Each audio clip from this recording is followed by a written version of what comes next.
This channel does not promote any violent, harmful, or illegal activities. All content provided by this channel is meant for an educational purpose only. Top quality और consistent performance के लिए सिर्फ silver pump नाम याद रखना। বাঁশিকাড়ার পর প্রথম core কমিটির বৈঠকে কেষ্ট মণ্ডল অর্থাৎ অনুব্রত। বীরভূমের কোর কমিটিতে আস্থা রেখেছে তৃণমূল। 9 সদস্যের কমিটিতে অনুব্রত ছাড়াও কাজল, আশিস, বিকাশরা আছেন। জেলা সভাপতি পদ যাওয়ার পর বৈঠকে যোগ অনুব্রতর। বীরভূমে জেলা সভাপতি পদটাই রাখেনি তৃণমূল কংগ্রেস। হিমাদ্রি আমাদের প্রতিনিধি আমাদের সঙ্গে রয়েছেন। হিমাদ্রি, কোর কমিটির বৈঠক যা আগে হয়নি বলে অনেকবার খবরে এসেছে, এবার সেই কোর কমিটির বৈঠক হচ্ছে যেখানে তৃণমূলের সভাপতি পদটাই নেই। তো কি আপডেট আছে এখনো পর্যন্ত, শুরুর দিকে কি খবর পাওয়া যাচ্ছে? একেবারেই কাজল শেখ বারবার বলতেন যে এই যে কোর কমিটির বৈঠক, দীর্ঘদিন ধরে সেই কোর কমিটির বৈঠক ডাকা হচ্ছে না, শুধুমাত্র জেলা কমিটির বৈঠক ডাকা হচ্ছে, এটা কিন্তু অভিযোগ করছিলেন কাজল শেখ বারবার। এরপর অনুব্রত মণ্ডলের জেলা সভাপতির পদ যাওয়ার পর প্রথমবার কোর কমিটির বৈঠক হচ্ছে। ইতিমধ্যেই সেই ছবি দেখাবার চেষ্টা করব যে তৃণমূলের কার্যালয়, সেখানে কিন্তু নেতাকর্মীরা যেমন একদিকে ভিড় করেছেন, যে দলীয় কার্যালয় তার নিচে, তার ওপরে কিন্তু ইতিমধ্যেই সেই বৈঠক শুরু হয়েছে। সেই বৈঠকে অনুব্রত মণ্ডল, কাজল শেখ, বিকাশ রায়চৌধুরী সকলেই কিন্তু এসে উপস্থিত হয়েছেন এবং এই বৈঠকে আজকে কিন্তু একাধিক বিষয়ে আলোচনা হবে বলে মনে করা হচ্ছে। জেলা 2026-এ যে নির্বাচন, সেই নির্বাচনের আগে জেলাকে কিভাবে পরিচালনা করা হবে, সেই পাশাপাশি অনুব্রত মণ্ডল যে পরপর 3টি বড় মিছিলের জেলা জুড়ে ডাক দিয়েছিলেন, সেই মিছিল কি আদৌ হবে, এই মিছিল নাকি সে তার ডেট পরিবর্তন করা হবে, সব বিষয়ে কিন্তু আজ আলোচনা হবে এবং পুরোপুরিভাবে আলোচনা হবে। ইতিমধ্যেই কিন্তু আরও যারা নেতারা রয়েছেন, সুদীপ্ত ঘোষ দেখতে পাচ্ছ এই মুহূর্তে তিনি উপস্থিত হয়েছেন এবং তিনিও এই বৈঠকে যোগদান করছেন। অর্থাৎ আজকের প্রথম বৈঠক, সেই বৈঠক কিন্তু একে একে সমস্ত নেতাকর্মীরা তারা এসে উপস্থিত হচ্ছেন এবং তারা প্রত্যেকেই আজকের তাদের নিজেদের মতামত সেটা প্রকাশ করবেন। অনুব্রত মণ্ডল জেলা সভাপতি পদে না থাকার পর আজ কিন্তু প্রথমবার বৈঠক হচ্ছে, সেই বৈঠকে কি ঠিক হয় সেটাই এখন দেখার বিষয়। 2026-এ যে নির্বাচন রয়েছে, বিধানসভা নির্বাচন, সেই নির্বাচনকে কিভাবে পরিচালনা করবে। আমরা দেখেছিলাম অনুব্রত মণ্ডল কিছু বলেছেন 26-এর নির্বাচন সামনে তার পদ সেটা নেই। কোর কমিটির 8-5টা সদস্যের মতোই তিনি সদস্য। আজকে বৈঠকে যখন গেলেন কিছু বলেছেন? না দেখো, একেবারে সাংবাদিকরা তাকে প্রশ্ন করেছিল, কিন্তু যখন থেকে তার পদ গেছে তারপর থেকে বারবার তাকে প্রশ্ন করা হলেও তিনি কিন্তু এখনো পর্যন্ত কোনো মুখ খোলেননি। এবার যে বৈঠক, সেই বৈঠকের পর তিনি আদৌ মুখ খোলেন কিনা, সংবাদ মাধ্যমের মুখোমুখি হন কিনা, সেটাই কিন্তু দেখার বিষয়। এছাড়াও অনুব্রত মণ্ডল যখন ছিলেন না, যে কথা বলছিলাম, যখন ছিলেন না অনুব্রত মণ্ডল, তখন কিন্তু কাজল শেখের নেতৃত্বে পঞ্চায়েত নির্বাচন এবং লোকসভা নির্বাচন এই কোর কমিটি দ্বারাই পার করা হয়েছে এবং সেটাতেই কিন্তু দলনেত্রী বা অভিষেক বন্দ্যোপাধ্যায় আস্থা রেখেছেন।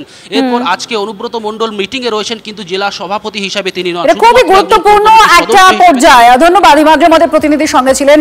জেলা সভাপতি ছিলেন, জেলে যাওয়ার পরেও জেলা সভাপতির পদ তার যায়নি, কিন্তু তারপর কোর কমিটি গঠন হয়, দুটো নির্বাচন সেই কোর কমিটি সামলায়। এবার সেই কোর কমিটির অন্যতম একজন সদস্য হয়েই অনুব্রত মণ্ডল থেকে গেলেন, জেলা সভাপতির পদটায় আর রইল না বীরভূম জেলায়। তার মধ্যেই কোর কমিটির প্রথম বৈঠক হচ্ছে, যেদিকে নজর রয়েছে।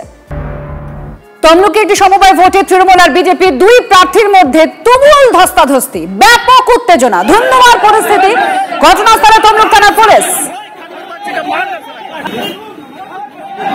সমবায় ভোট, এটা তমলুকের একটি সমবায় ভোট, আর সেই ভোটে বিজেপি আর তৃণমূলের 2 প্রার্থীর মধ্যে দেখুন ধস্তাধস্তি চলছে।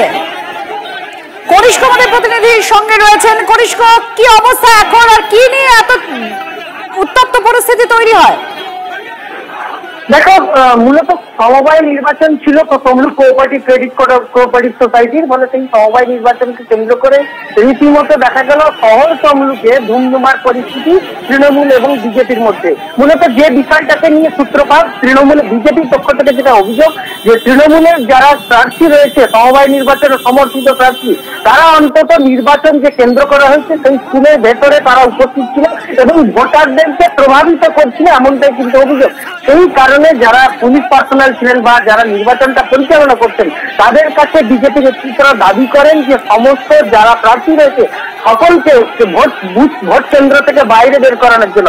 আর এই বিষয়কে কেন্দ্র করে রীতিমতো তৃণমূলের নেতৃত্বের সঙ্গে বচসা শুরু হয়, হাতাহাতি ধুমধুমার কাণ্ড পরিস্থিতি হয়। শেষ পর্যন্ত সমগ্র পরিস্থিতি আয়ত্তে আনার জন্য পুলিশ এবং র্যাবকে আনতে হলো ঘটনাস্থলে। মানে পরিস্থিতি এখনো উত্তেজনা প্রবণ রয়েছে, একে অপরকে বিরুদ্ধে অর্থাৎ তৃণমূল বিজেপির বিরুদ্ধে টিপ্পণী করছে এবং বিজেপি তৃণমূলের বিরুদ্ধে মন্তব্য ছুটছে সমগ্র বিষয়টা নিয়ে। আর সারাদিন যতক্ষণ না নির্বাচনের ফল বের হয় ততক্ষণ এই ধরনের একটা tension Tamluk credit cooperative society নির্বাচনকে কেন্দ্র করে থাকবে বলে মনে করা যায়। ধন্যবাদ কনিষ্ক। পুলিশ তো এসেছে, র্যাবও আনা হয়েছে, পরিস্থিতি এখনো যথেষ্ট উত্তপ্ত। এদিকে কলকাতা পুরসভা সমবায় সমিতির বৈঠকেও ব্যাপক উত্তেজনা। ধাক্কা দিয়ে নির্বাচনী কেন্দ্র থেকে বের করে দেওয়া হলো বাম মনোনীত প্রার্থীদের। অভিযোগ শাসক শিবিরের বিরুদ্ধে। কর্পোরেশনের অভ্যন্তরে যে কর্মচারীরা এই সোসাইটির সদস্য, ভোটটা হচ্ছে তাদের, সেই সোসাইটি কারা পরিচালনা করবে সেই পরিচালনার ভোট। সেই ভোটটাকে তৃণমূল নিয়ে নিল। এটা তৃণমূল ভার্সেস কর্পোরেশনে তৃণমূল বিরোধী বিজেপি বিরোধী অংশের ভোট। তারা লড়াইটাকে নিয়ে গেল পাড়ার পঞ্চায়েত ভোটের মতো, পাড়ার কাউন্সিলর ভোটের মতো। বিগত দিন থেকে হওয়া থেকে আমরা মার খেয়েছি। এখানে যারা আমাদের মহিলা প্রতিনিধিরা আছে তারা পর্যন্ত 3 দিন ধরে নমিনেশন দিতে পারেনি, মার খেয়েছে, ধাক্কাধাক্কি খেয়েছে। আজকে ভোট দিতে এসে আপনারা নিজে দেখছেন, আমরা তো দূরের কথা, প্রেস মিডিয়াকে ঢুকতে দিচ্ছে না, মানুষের সঙ্গে কথা বলতে দিচ্ছে না। 100 দিনের রোজ এবং লোকাল গুন্ডাদের দিয়ে ঘিরে নিয়ে রীতিমতো অত্যাচার করে সকালবেলা থেকে একটা ভোট দিতে দেয়নি। 19-এর আগে পর্যন্ত ওরা ছিল, ওরা সব কিছু করেছে, সব কিছু করতো, যা কিছু করতো, আমাদের কোনো রকম বলতে দিত না, কিছু করতো না, আমাদের পারতো না। অডিটও করেনি। ওদের যে অডিট ছিল, অডিটটা না করে ইনকমপ্লিট করে চলে গেছে। বাজে কথাবার্তা। মানে কোর্টে অনলাইন নমিনেশন দিয়েছে, কোর্ট হাইকোর্টে ডিভিশন বেঞ্চে কেস হয়েছে, মান্থার সাহেবের ঘরে যা ডিসিশন দিয়েছে সেভাবে চলছি আমরা।